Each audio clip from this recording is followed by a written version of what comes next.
Hello नमस्कार दोस्तों, child development and pedagogy का अपना क्विज का दूसरा वीडियो। तो शुरू करते हैं आज का वीडियो। आशा करते हैं कि पहला वीडियो आपको बहुत अच्छा लगा होगा। इसी वीडियो में लेके आए हैं 50 महत्वपूर्ण प्रश्न। सारे प्रश्न बहुत ही ज़्यादा इम्पोर्टेंट है, तो ध्यान से पूरे वीडियो को देखिए। एक एक प्रश्न बहुत ज़्यादा इम्पोर्टेंट है। अगर कोई प्रश्न समझ में नहीं आता है तो कमेंट करके बताइए। तो बिना देर करते हुए चलिए शुरू करते हैं आज का वीडियो। यह रहा आपका पहला प्रश्न। शारीरिक विकास की गति किस अवस्था में बहुत कम हो जाती है? चार ऑप्शन: भ्रूणावस्था, बाल्यावस्था, शैशवावस्था या किशोरावस्था। तो दोस्तों इसका सही जवाब है बाल्यावस्था। अगले प्रश्न की ओर बढ़ते हैं। किशोरावस्था की अवधि है, किशोरावस्था की अवधि क्या है? सही जवाब है ऑप्शन नंबर 3, 12 से 18 वर्ष। 12 से 18 वर्ष की आयु किशोरावस्था होती है। अगला प्रश्न देखिए। 13 वर्ष की अवस्था तक पहुंचते पहुंचते बालक का कौन सा विकास लगभग पूरा हो जाता है? शारीरिक, बौद्धिक, संवेगात्मक या इनमें से कोई नहीं। दोस्तों इसका सही जवाब है बौद्धिक विकास। बालक का बौद्धिक विकास लगभग 13 वर्ष की अवस्था तक पूर्ण हो जाता है। अगला प्रश्न। बाल विकास को सर्वाधिक प्रेरित करने वाला घटक। चार ऑप्शन। सर्वाधिक प्रेरित करने वाला घटक कौन सा है? सही जवाब ऑप्शन नंबर 4, खेल का मैदान। बाल अध्ययन का पिता कौन है? फ्रायड, रेवर, स्टेनले हॉल या डार्विन। प्रश्न नंबर 5 का सही जवाब है ऑप्शन नंबर 3, स्टेनले हॉल। अगला प्रश्न। किसके अनुसार सीखने का आदर्श काल शैशवावस्था है? वुडवर्थ, सैमुअल, हिथकोर या वैलेंटाइन। तो इसका सही जवाब है वैलेंटाइन। 20वीं शताब्दी को बालक की शताब्दी किसने कहा?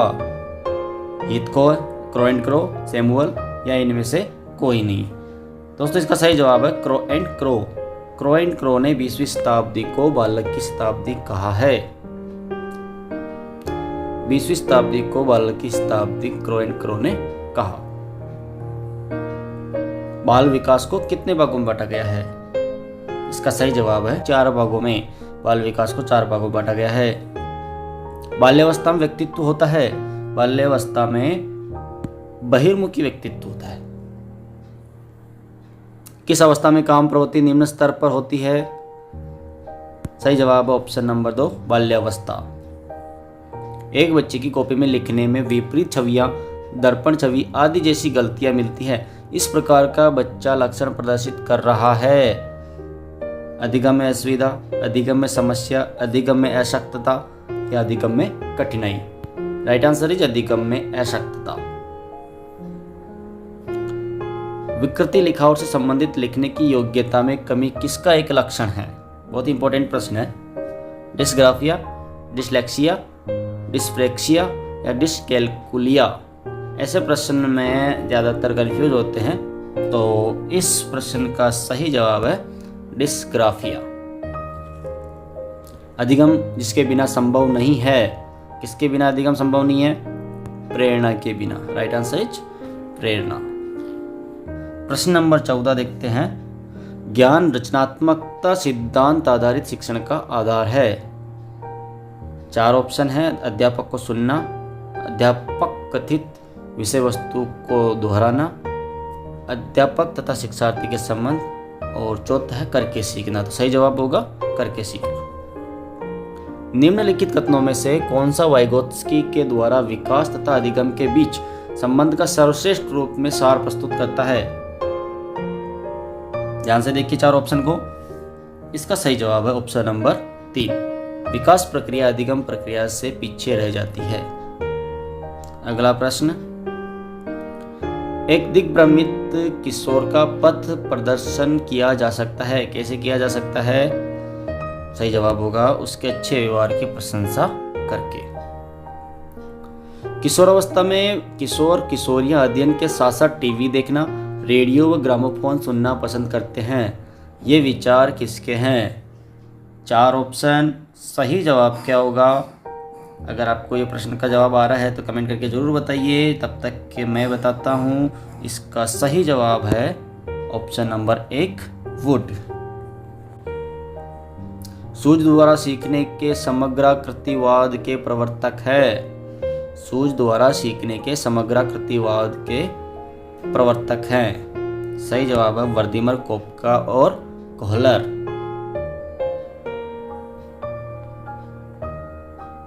निम्न में से कौन अधिगम प्रक्रिया का पक्ष नहीं है? दबाव। दबाव अधिगम प्रक्रिया का पक्ष नहीं हो सकता। निम्न में से कौन सा युग्म सही नहीं है? युग्म नंबर 1 जॉन डेवी संरचनावाद, यह सही नहीं है। निम्नलिखित में से कौन सा विशिष्ट विकलांगता का उदाहरण है? विशिष्ट विकलांगता का उदाहरण है डिसलेक्सिया। अगला प्रश्न देखिए, डिस्कैल्कुलिया किस विषय से संबंधित है? डिस्कैल्कुलिया संबंधित है अधिगम अक्षमता से। नेक्स्ट क्वेश्चन, निम्नलिखित में से कौन सी सामान्यतः सीखने की सामूहिक विधि नहीं है? प्रेक्षण विधि सामूहिक विधि नहीं है। एक शिक्षिका अपने शिक्षार्थी की सदैव इस रूप में सहायता करती है कि वे एक विषय क्षेत्र से प्राप्त ज्ञान को दूसरे विषय क्षेत्रों के ज्ञान के साथ जोड़ सके। इससे किसको बढ़ावा मिलता है? पुनर्बलन, शिक्षार्थी स्वायत्तता, वैयक्तिक भिन्नताओं या ज्ञान के सहसंबंध एवं अंतरण। सही जवाब होगा ज्ञान के सहसंबंध एवं अंतरण। संबंधवाद या साहचर्यवाद के सिद्धांत से कौन सा बंध संबंधित है? इसका सही जवाब होगा ऑप्शन नंबर 3 उद्दीपन व प्रतिक्रिया। अगला प्रश्न, पियाजे के अनुसार संज्ञानात्मक विकास के किस चरण पर बच्चा वस्तु स्थायित्व को प्रदर्शित करता है? सही जवाब है पूर्व संक्रियात्मक चरण। प्रश्न नंबर 27, रॉबर्ट एम गेने के अनुसार निम्न में से कौन सा अधिगम का प्रकार नहीं है? दोस्तों इसका सही जवाब है अंतर्दृष्टि अधिगम। अगला प्रश्न देखते हैं, सीखने की खेल विधि उपयोगी है? सीखने की खेल विधि बाल्यावस्था के लिए बहुत उपयोगी है। अभ्यास के कारण व्यवहार में परिवर्तन कहलाता है अधिगम। निम्नलिखित में से कौन सा कारक सीखने के अंतर्दृष्टि सिद्धांत को प्रभावित करने वाली नहीं है? कौन सा कारक है जो सीखने के अंतर्दृष्टि सिद्धांत को प्रभावित नहीं करता है? तो वो प्रश्न नंबर 30 का सही जवाब होगा अनुभव। एक अधिगमित प्रक्रिया का क्रमिक लुप्त होना कहलाता है। अधिगमित प्रक्रिया का क्रमिक लुप्त होना क्या कहलाता है? विलोपन। निम्नलिखित में से किसमें ऐच्छिक व्यवहार उसके परिणामों या पूर्विकता से शक्तिशाली या कमजोर होता है? 4 ऑप्शन, प्राचीन अनुबंधन, सूझ अधिगम, क्रिया प्रसूत अनुबंधन या स्वतः अधिगम। सही जवाब है क्रिया प्रसूत अनुबंधन। अगला प्रश्न, न्यूटन ने वृक्ष से सेब को नीचे गिरते देखा और अचानक उसने गुरुत्वाकर्षण के सिद्धांत की खोज की। यह उदाहरण है चिंतन का, अंतर्दृष्टि का, अभिप्रेरणा का या प्रेरणा का। यह उदाहरण है अंतर्दृष्टि का। अधिगम प्रतिफल का तात्पर्य है शिक्षक की शिक्षण विधियों में परिवर्तन, पाठ्यक्रम का पूरा होना, बालक के व्यवहार में होने वाला परिवर्तन या उपयुक्त में से कोई नहीं। प्रश्न नंबर 34 का सही जवाब है बालक के व्यवहार में होने वाला परिवर्तन। दोस्तों अगला प्रश्न देखते हैं, अधिगम आधारित होता है अभ्यास पर, प्रशिक्षण पर, अनुभव पर, उपयुक्त सभी पर। सही जवाब है उपयुक्त सभी पर। अनुबंधित प्रतिक्रिया सिद्धांत है। अनुबंधित प्रतिक्रिया सिद्धांत है। सही जवाब है अधिगम का सिद्धांत है। सीखने के सिद्धांत के प्रतिपादन के लिए आईपी पावलोव ने प्रयोग किया। किस पर प्रयोग किया था आईपी पावलोव ने? आप सबको पता होगा। बिल्कुल, आपने अगर कुत्ते पे सोचा है तो बिल्कुल सही जवाब है आईपी पावलोव ने कुत्ते पर प्रयोग किया था। अव्यक्त अधिगम के संप्रत्यय का वर्णन अपने सिद्धांत में किसने किया? प्रश्न नंबर 38 का सही जवाब है टॉलमे। अनुबंधित प्रतिक्रिया सिद्धांत है बुद्धि का सिद्धांत, अधिगम का सिद्धांत, अभिप्रेरणा का सिद्धांत या फिर शिक्षण का सिद्धांत। सही जवाब है अधिगम का सिद्धांत। संज्ञानवादी विकास सिद्धांत के प्रवर्तक कौन थे? संज्ञानवादी विकास सिद्धांत के प्रवर्तक कौन थे? सही जवाब है जीन पियाजे। जीन पियाजे ने संज्ञानवादी विकास सिद्धांत दिया था। कोहलर को अधिगम सिद्धांत निम्न में से किस नाम से जाना जाता है? कोहलर का जो अधिगम सिद्धांत है वो अंतर्दृष्टि या सूझ का सिद्धांत के नाम से जाना जाता है। एक बच्चा किसी डॉक्टर को देखने पर ही भयभीत हो जाता है क्योंकि उसके पूर्व के अनुभव में डॉक्टर के इंजेक्शन की सुई दिए जाने से संबंध है। ये उदाहरण है प्राचीन अनुबंधन का, क्रिया प्रसूत अनुबंधन का, प्रयास एवं त्रुटि का, या फिर सामाजिक अधिगम का। इस प्रश्न का सही जवाब है प्राचीन अनुबंधन का। प्रश्न नंबर 43, निम्न में से किस मत के अनुसार बच्चे सिर्फ अनुबंधन द्वारा ही नहीं अपितु अन्य व्यक्तियों को देखकर व अनुकरण करके भी सीखते हैं?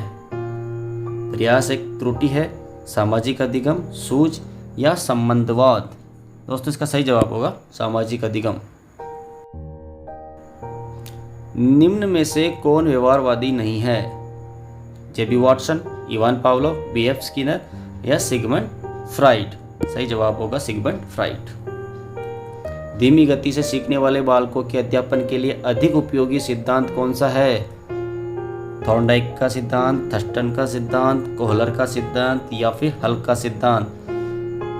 कौन सा सही होगा? 45 में सही है थॉर्नडाइक का सिद्धांत।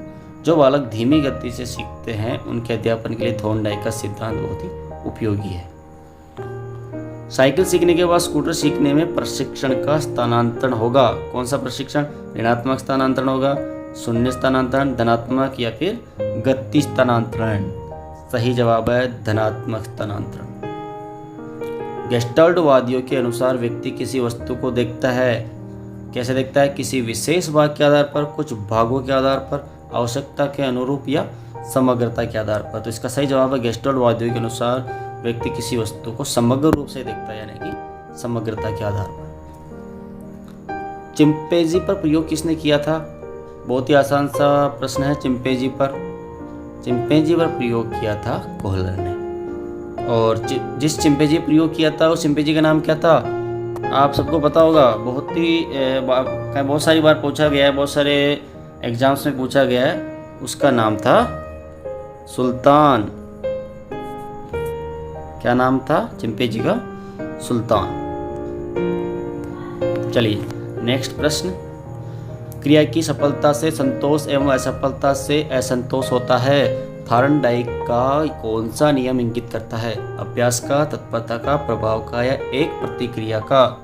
सही जवाब है प्रभाव का नियम।